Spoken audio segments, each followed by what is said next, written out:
Hello दोस्तों, मैं नयन चौहान मेरे यूट्यूब चैनल पे आपका स्वागत करता। आज हम सीखेंगे समान विक्रय मूल्य वाली वस्तु।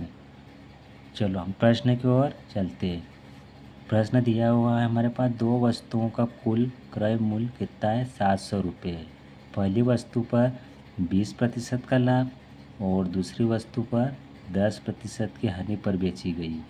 इसकी पहचान क्या है? यदि दोनों वस्तुओं का विक्रय मूल्य समान है तो पहली वस्तु का क्रय मूल्य ज्ञात करें। पहचान ये कि दोनों वस्तुओं का विक्रय मूल्य समान है तो पहली वस्तु का क्रय मूल्य ज्ञात करना। अब हम चल रहे हैं ट्रिक की ओर। इसकी ट्रिक क्या बोलती है? मात्र 1 से 2 सेकंड में हम आंसर दे देंगे। ट्रिक ये बोलती है कि पहली वस्तु हमने कितने प्रतिशत के लाभ पर बेची है? 20% के लाभ पे बेची है, तो उसको हम क्या करेंगे? 100 प्लस 20 कर देंगे। दूसरी वस्तु हमने कितने प्रतिशत की हानि पर बेची है? 10% की हानि पर बेची है, तो हमें क्या करना है? 100 में से 10 को घटा देना है।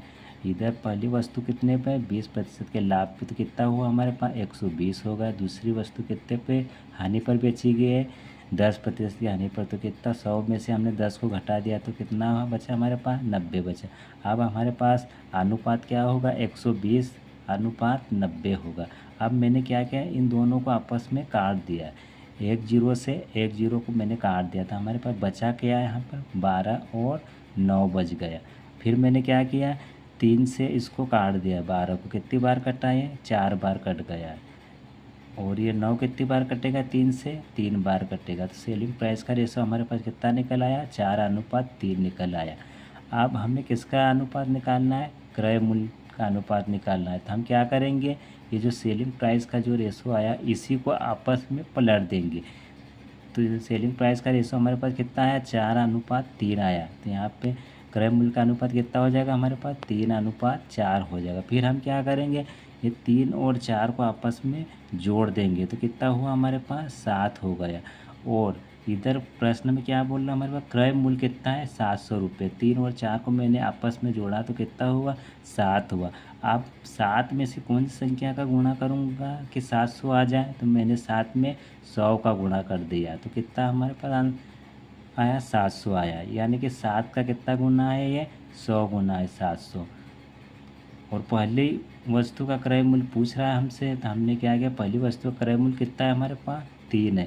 तो 3 का गुणा मैं 100 से करूँगा तो कितना आ जाएगा? 300 आ जाएगा। तो ये हमारे प्रश्न का आंसर है। चलो दूसरा प्रश्न हम करते हैं ताकि हमारा डाउट क्लियर हो जाए। दूसरा प्रश्न ये बोलता है कि दो वस्तुओं का कुल क्रय मूल्य 840 रुपये है। पहली वस्तु पर 25% की हानि पर और दूसरी वस्तु को 25% का लाभ पर बेची गई है। यदि दोनों का विक्रय मूल्य कैसा है? समान है तो पहली वस्तु का क्रय मूल्य ज्ञात करें। अब ट्रिक की ओर चलते हुए हमने ट्रिक आपको क्या बताई है? पहली वस्तु कितने प्रतिशत पे बेची है? 25% की हानि पर। तो हम क्या करेंगे? 100 में से 25 को घटा देंगे तो हमारे पास कितना बच गया? 75 बच गया। और दूसरी वस्तु कितने प्रतिशत के लाभ पर बेची है? 25% के लाभ पर बेची है। तो हमारे पास कितना अनुपात निकला? 100 प्लस 25 तो कितना होगा हमारे पास? 125 होगा। और इधर कितना हमारे पास? 75 और 125 होगा। अब हमें सेलिंग प्राइस का रेशो निकालना है। 75 और 125 किससे कट रहा है? 25 से कट रहा है। 25 से कितनी बार कटा है? 3 बार कटा है। और 125 25 से कितनी बार कटा है? 5 बार। तो ये हमारा सेलिंग प्राइस का रेशो निकला। अब हमने सीपी की रेशो निकालना। सीपी का रेशो कैसा निकलेगा? ये सेलिंग प्राइस का रेशो को आपस में हम पलट देंगे। यहाँ पे सेलिंग प्राइस का रेशो कितना है? 3:5 है। तो यहाँ पर कितना हो जाएगा? 5:3 हो जाएगा। फिर हम क्या करेंगे? 5 और 3 को आपस में जोड़ देंगे तो कितना हुआ हमारे पास? 8 हो गए। 5 और 3 को मैंने आपस में जोड़ा तो कितना हुआ? 8 होगा। और प्रश्न में हमसे क्या पूछा है?